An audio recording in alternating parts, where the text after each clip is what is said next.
xildhibaankii hore ee degmada Kaamakunji Yuusuf Xasan Cabdi ayaa sheegay inay ahayd doodii dhexmartay musharaxiinta u tartamaysa xilka madaxweynenimo ee dalka Kenya mid taariikhi ah oo ku dayasho mudan doodaas oo ahayd midii ugu horeysay ee nooceeda ah ee ka dhacda dalka Kenya waxaana lagu wadaa in mar kale la qabto 25 bishan aynu ku jirno ka hor doorashada dalka oo ku beegan horaanta bisha March ee sanadkan runtii tilaabo aad u muhiim ah ahayd waa markii ugu horeysay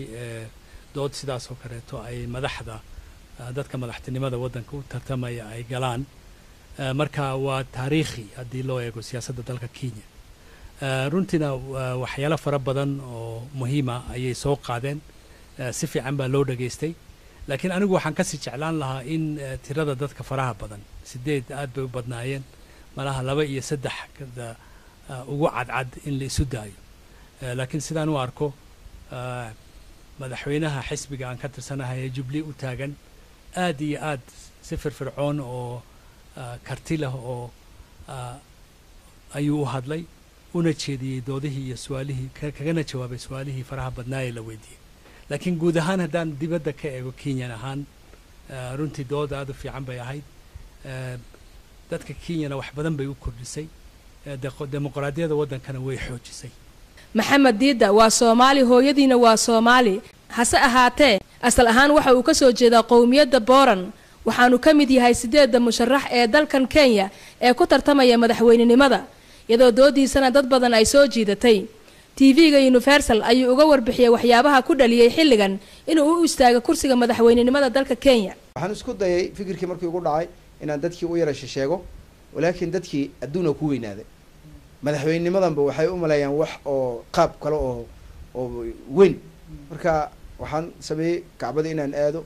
ilaahay soo bariyo aan ilaahay u bandhigo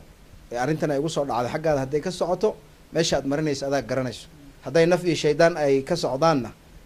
kobaha iga dhameeyay dacs yara iska wata tacbaanan ahay ha ilu goynin ani siyaasi ma ihi ani macallin aan ahay akhlaaq iyo nidaam yaan ilmo bari jiri iskuul ku bari jiri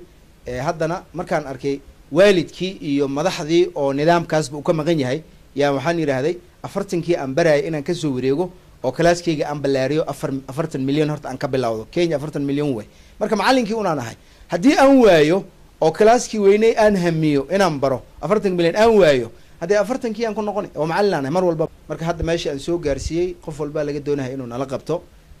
waxaan leenahay number oo paybill